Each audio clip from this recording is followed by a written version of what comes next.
Vamos directo al grano. Hoy vamos a desentrañar la ciencia del comportamiento que explica por qué, a menudo, la vida moderna se siente tan vacía, tan carente de propósito. Y lo que es muchísimo más importante, vamos a descubrir cómo solucionarlo.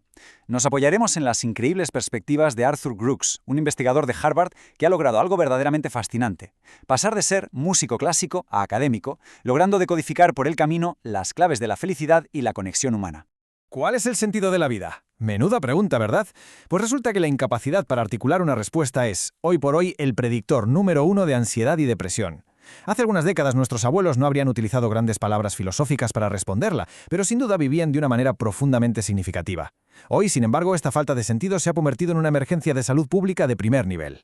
Para entender y atajar este problema, vamos a seguir una hoja de ruta muy clara.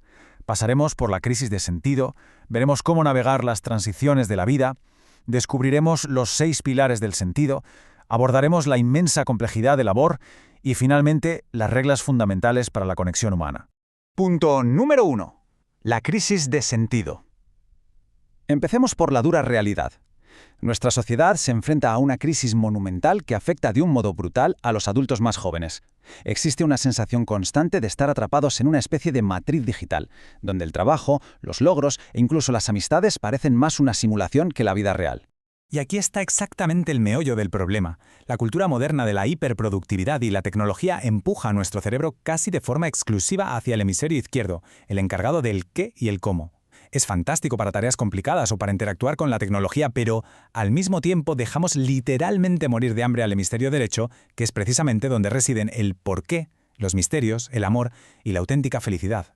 Cuando vivimos pegados a una pantalla todo el día, caemos de lleno en una epidemia psicogénica. Hablamos de un sufrimiento psicológico tremendamente real, pero que no tiene un origen biológico directo.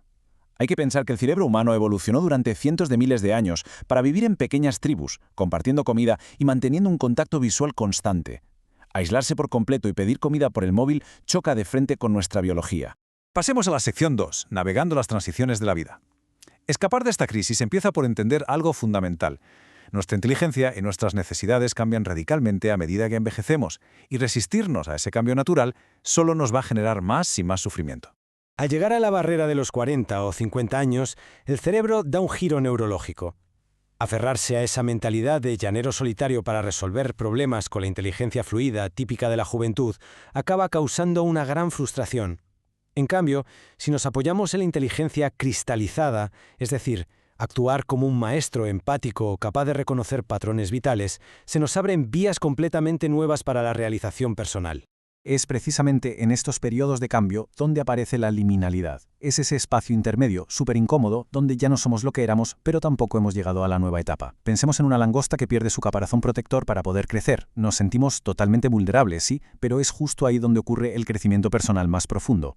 Y así llegamos a la sección 3, los 6 pilares del sentido. Si la tecnología actual nos arrastra hacia la lógica fría del hemisferio izquierdo, la ciencia nos proporciona 6 herramientas 100% comprobadas para despertar al hemisferio derecho y recuperar el norte. Estos pilares son: hacer preguntas profundas, enamorarse, aceptar el sufrimiento, buscar la trascendencia, encontrar una vocación y experimentar la verdadera belleza. Son prácticas esenciales que las generaciones anteriores daban completamente por sentadas y que hoy son la clave para huir del ruido digital y volver a conectar con el mundo real. Tomemos como ejemplo el primer pilar. Es algo fascinante. Coco, la famosísima gorila que aprendió 1000 palabras en lenguaje de signos, jamás hizo una sola pregunta a sus cuidadores. La inteligencia artificial puede darnos absolutamente todas las respuestas del mundo, pero hacer preguntas profundas e irresolubles es lo que verdaderamente nos hace humanos y activa el hemisferio derecho. Imaginemos por un momento cambiar la típica charla de ascensor por preguntar en una cena sobre los mayores miedos de alguien. La dinámica cambia por completo. Luego está el delicado tema del sufrimiento. Tenemos la terrible costumbre contemporánea de tratar la tristeza normal y corriente como una patología que hay que evitar a toda costa. Pero resulta que luchar contra la adversidad y aceptar que el sufrimiento es sagrado y actúa como nuestro maestro es en realidad una de las fuentes de sentido y resiliencia más potentes que podemos experimentar. En cuanto a la belleza natural, los datos son bastante tristes. Ver un concierto o un atardecer a través de la lente de una cámara o la pantalla del móvil reduce el sentido que percibimos de esa experiencia en un 16%. Una barbaridad. Estamos convirtiendo vivencias reales y mágicas del hemisferio derecho en simples simulaciones digitales del hemisferio izquierdo. Nos movemos a la sección 4, la complejidad del amor. Este segundo pilar nos hace darnos cuenta de lo muchísimo que la sociedad actual malinterpreta la conexión humana abordando las relaciones casi como si fueran ecuaciones matemáticas, en lugar de experiencias vitales. La distinción entre complicado y complejo es vital aquí. Una tostadora es complicada, pertenece al hemisferio izquierdo, y si se estropea se arregla siguiendo un manual. Pero el amor humano es complejo, es puro hemisferio derecho. No se puede optimizar ni solucionar, simplemente hay que vivirlo con todos sus altibajos, como cuando uno intenta convivir con un gato. Sin embargo, un asombroso 62% de las relaciones a largo plazo empiezan hoy en aplicaciones de citas. Intentar resolver el amor mediante un algoritmo basado en gustos musicales, en lugar de vivirlo de manera compleja, es tratar un misterio humano como si fuera un problema de lógica. Y lamentablemente, esto a menudo nos deja con una profunda sensación de soledad.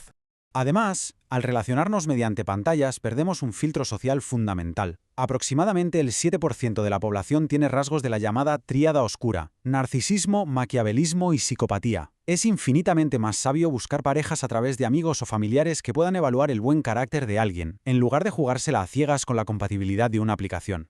Y así llegamos a la quinta y última sección, reglas para la conexión humana.